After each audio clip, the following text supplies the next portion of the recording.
Women aren't fairy tale princesses. They don't stay faithful because you're considerate and deliver on all accounts. Today on our space, try not to take it personally. I left a goodbye note on the table and ghosted my cheating girlfriend. Now she's facing eviction and has nowhere to go. I don't doubt that there are good women out there, but for me, at this point, it is probably easier for me to find a unicorn. I am very genuinely tired of the way that all my relationships turn out.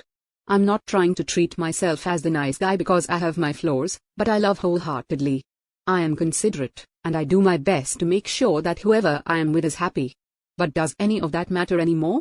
Because my recent experiences really make it seem like that's not what keeps a woman in this day and age.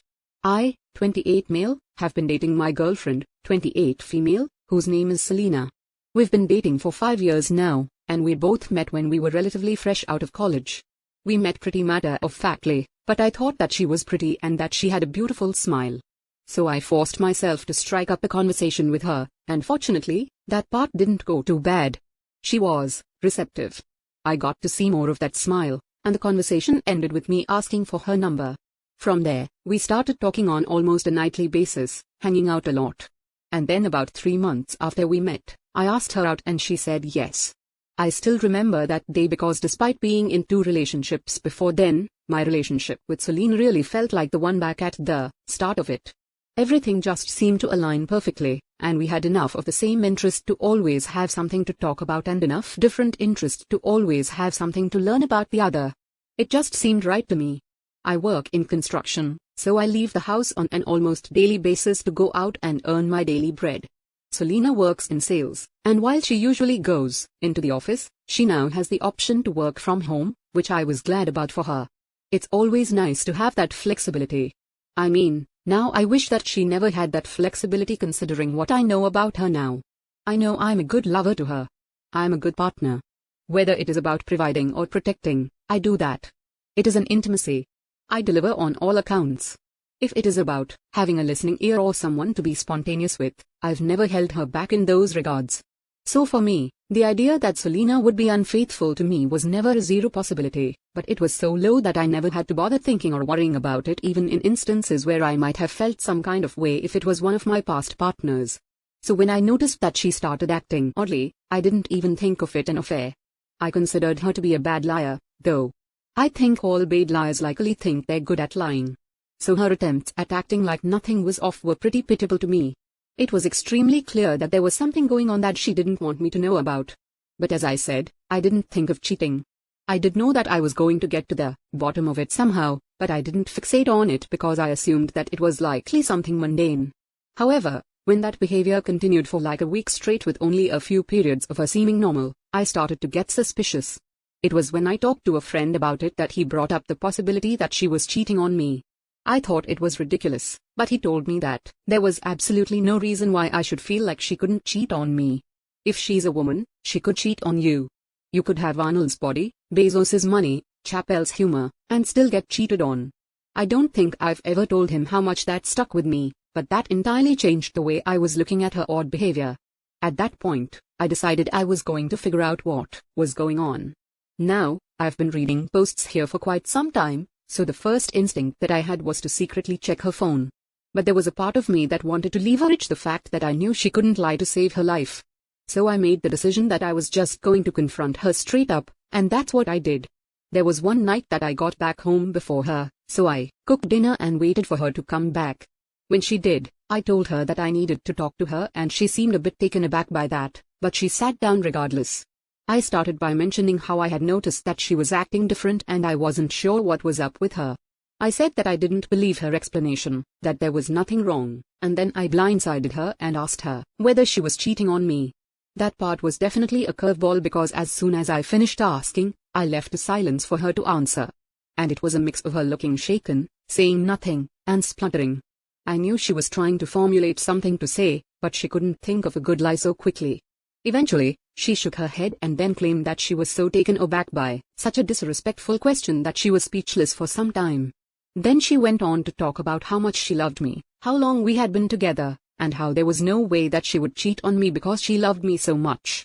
It sounded sincere, but maybe because of what my friend said, I really didn't buy it. It just didn't sound right. She also didn't seem as angry as I'd expect her to be if I had really falsely accused her out of nowhere. I knew I'd find the truth through other means, so I just gave the impression that I believed what she said, apologized for making that accusation, which she too eagerly accepted, and then we headed to bed. That was it. But it seemed too clean for someone who was just accused of cheating. I couldn't wait though. The moment I could tell that she was sleeping, I did my best to slip out of bed and then I grabbed her phone. There was nothing compromising in her gallery, but I didn't need to go any further than her text messages before I found something to confirm my suspicions. I hate to say that I was being taken for a fool like this, but I was. I was instantly suspicious when I saw a contact saved as Smith's Plumbing near the top of her conversation list. And we hadn't had a plumbing issue in a while, so it didn't make sense. As soon as I opened the conversation, it certainly made a lot of sense. I was being taken for absolute fool through one of the stupidest tricks in the book. The message made it clear that the person's actual name was Blake. They chatted essentially every single day, and even without any evidence that they had slept together, there was more than enough intimacy over text for me to break up with her. To say that I was heartbroken would be an understatement. I felt like I was going to have a panic attack, and that's as someone who has never had a panic attack before. I was struggling to breathe and I felt like my sanity was holding on by a thread. I'm not a violent person, but I'll admit that the kind of betrayal brought out a lot of violent urges in me. She and this Blake guy had been inappropriate since at least 2 weeks prior, which sort of made sense considering how I had started to notice that weird behavior from her somewhere within that window. A part of me is glad that I found out before long because I've never wanted to be one of those people who somehow has an affair going on under their nose for months on end. I was afraid that I would do something rash, so after putting the phone down for some minutes, I picked it up, documented as much as I could, and then returned it to her nightstand. For reference, though, the messages showed her and this guy sending up pet names back and forth, talking about how they couldn't wait to see each other again, talking dirty in the conversation, and sending almost nudes to one another. It seemed like two people who were getting ready to start sleeping with one another, but probably hadn't yet. For some reason, seeing it in that stupid juvenile phase just pisses me off even more. So I'm not sure what to do. Do I go the route of stories that have been shared here before and make it big and loud? Do I tell their parents, post it online, or share flyers at a workplace? Can I find some way to absolutely ruin her life? I don't know. This was 2 nights ago, but my head is still a mess and the oblivious cheater has failed to notice that something is definitely off with me. That makes me want to hurt her even more. Edit. Just to quickly respond to some of the comments. I work in construction in a very busy city that's always got something going on, and, of course, we have unions here, so I make very good money. She's in sales, but she's definitely not on par with me when it comes to our pay. I could make something work with the imbalance finances, but I'm not quite sure what. I could pull the rug out from under her somehow because my income definitely makes it easier for her to survive in this expensive city. I'll keep you all updated with whatever I might decide upon. Man, I say go for the jugular. If you're gonna hit him where it hurts. Moral of the story, you can be the perfect guy and still get cheated on. Update. I'm always going to be a proponent of taking your time to get married. You never know what the other person is going to show you deeper into the relationship.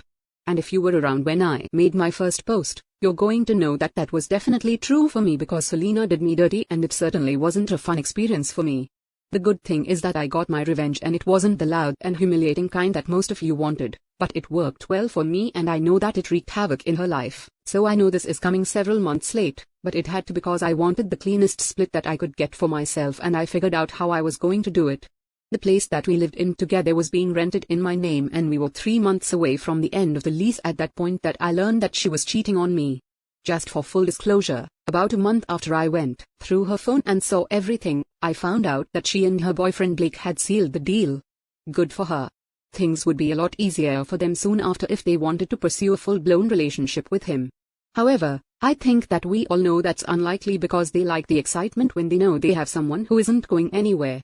But when you take their steady thing out of the picture, the cheating suddenly isn't as fun anymore and that person isn't as compelling as a partner. When we entered the final month of the lease, I started putting my plan into action, and I was glad to be. I probably stayed around that long because I needed some time to figure out how I was going to start my life without her. And I also because waiting until the end of the lease simply made things a lot more manageable for me. On a day that she had told me that she was going to be out late because she had to get prepared for an important meeting with a potential client, I just nodded and wished her luck. That night, I contacted all of my good friends who at that point knew everything about her. And the next day, very soon after, she left the house. They arrived. We started packing out everything that belonged to me or that I paid for, which was about 80% of the things in the house, and my friends helped me move them into their pickups. At that point, I had already gotten a new place on the other side of town and fortunately, closer to the district where most of the new construction was going on. With all of us there, it took about 4 hours to get everything moved, which was surprisingly quick. That was when I had the good idea to leave a note for her. Ghosting her without anything else would have been satisfying, but I really wanted her to know that I knew about Blake and how long I had known about him. So I wrote a very simple note and then I was out of there. Goodbye. Have fun with Blake. I mean, I wish I had put more thought into it and come up with something that was snarkier, but it was a last-minute thing, so you're going to have to excuse me for that. After placing the note on the kitchen counter like they do in all the movies, I was out of there. And as much as I hated to be leaving the place, I needed to. Hopefully, at some point, all the bad memories associated with that place will fade away. With my pals, I was able to get everything out of the cars and into the apartment pretty quickly. They helped me unpack and assemble some of the bigger things, but I let them know I'd handle the rest of the things on my own. Those guys are another reason why it is extremely important to have good men around you. They can keep you upright in tough moments like what I was going through. Anyway, it was no surprise when late in the night, she started calling me over and over and over again. I obviously didn't pick up a single one of those calls because that kind of defeats the purpose of ghosting. She messaged me on every single social media platform that we shared. Of course, I knew I wasn't going to respond, at least not anytime soon. I mean, it's been 3 weeks since then, and I still haven't answered any of her nearly daily phone calls. Now just ghosting her was one aspect that made me really satisfied because I know she had to be panicking like crazy. However, the second aspect became evident very quickly. This is a woman whose closest family lives 6 states over. It's not a quick trip over to them for her. My landlord called me and said he realized that I had moved out without saying anything. I told him the truth because I obviously don't care about upholding her dignity. He said he understood. He asked about the walkthrough since I was supposed to be entitled to my security deposit if there was no damage. I didn't want it to go to her, that was for sure, and I really doubted that she'd cooperate to do a walkthrough with him. So I told him he could either keep it or do a walkthrough after and choose whether to get the money to me based on his own integrity. However, he let me in on the fact that he had spoken to Selena, and she said she couldn't take up a new lease in her name because the apartment was too expensive for her on her own. He suggested that she find a roommate, but I know she doesn't have anyone she can depend on in that regard. They all have places of their own. So she's a step away from being evicted and there are very few places for her to run to. It makes me incredibly happy, and I don't even feel like a bad person for any of it. Do you know what it means to give your all in a relationship with somebody, but none of that matters to them because they want to seek out the excitement of being with someone else? You can't eat your cake and have it, and I'm glad that things don't look particularly rosy for her at this point. So that's the story about how my cheating girlfriend was ghosted by me, left in a home with rent close to due and nowhere to go. And I'm proud of myself for staying perfectly out of communication with her this entire time. Maybe one day, I'll pick up one of her calls to hear what she has to say, because at this point, the curiosity is really killing me. We'll see, though. Edit. My great man of a landlord eventually sent my security deposit back based on his personal walkthrough, and he let me know that he has served Selena with an eviction notice. He said she seemed particularly distressed, and I loved that part because I knew he added it because he was on my side. I don't know what she is going to do, but she's a big girl, she'll figure it out. She's always got Blake. Edit 2.